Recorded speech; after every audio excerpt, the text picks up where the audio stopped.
Have you played 726,280 hours of Vampire Survivors?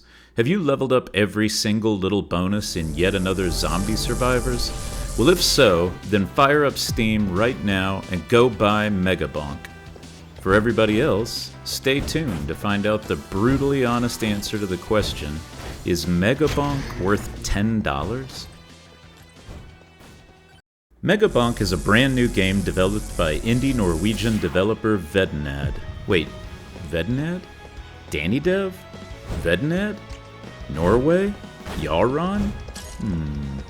Anyway, Vedinad has seemingly come out of the gates swinging with this instant hit to the Survivors game genre. His first release is having incredible success, the likes of which none of us have certainly ever seen before.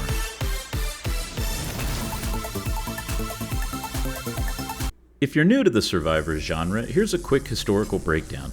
Ages ago, there was a little game called Smash TV that introduced millions of gamers, there were really only millions on the planet in the ancient 1980s, to the concept of a twin-stick shooter. This would evolve into a more diverse genre we still use today called bullet hell.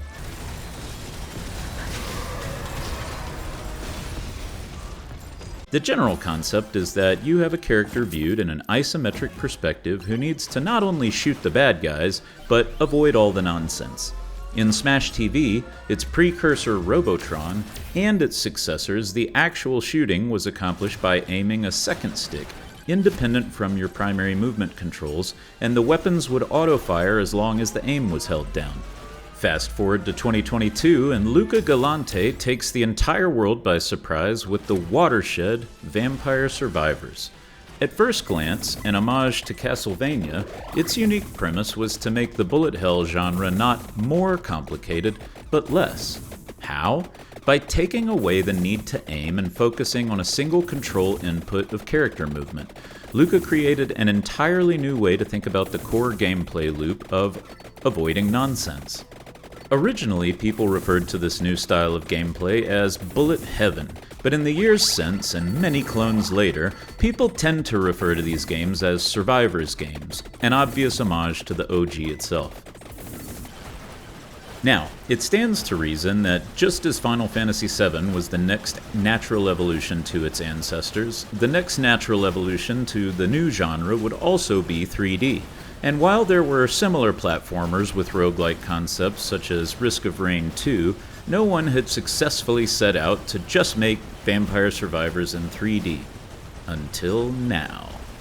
Enter Vedinad, a YouTuber and indie game developer from Norway who made a video about doing literally just that, making 3D Vampire Survivors. It seems that at first his intention was just to make funny videos about making a game clone, but now the game is live and the success is real. This game was not on my radar, and I think that's a common sentiment at the moment. I honestly just bought it off Steam on a whim to make my next review video because it looked very different than something I would normally buy. I didn't actually realize it was intended to be an evolution of Vampire Survivors until I was about 2 minutes into the gameplay loop. So what does that loop look like? Megabonk is a timed run experience where you have only so long to accomplish some objective.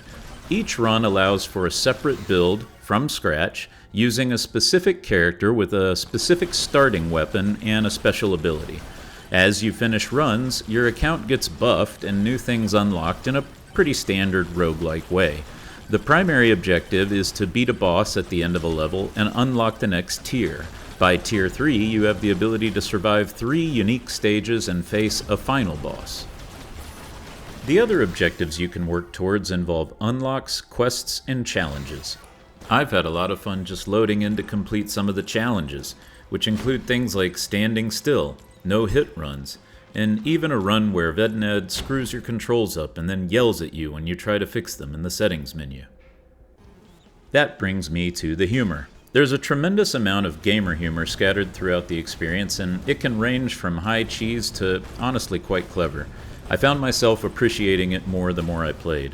The graphics and art style were a bit jarring to me when I first loaded up, but I found I no longer cared by the end of the first round.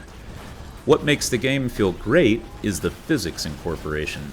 Picking up movement speed feels really good in this game, and it allows for very interesting play when considering the verticality. Maps are limited battle arenas, but in typical GOAT game fashion, almost every rule here feels breakable. So let's get back to the primary question at hand today. Is this game worth $10? Vedinad, at this price point, I think, is about to become the next Luka. I wouldn't be surprised if he's rocking a sweet new team and a nice office building in the heart of Oslo soon. The game has been incredibly successful in just the first few weeks, becoming an absolute sensation on Twitch.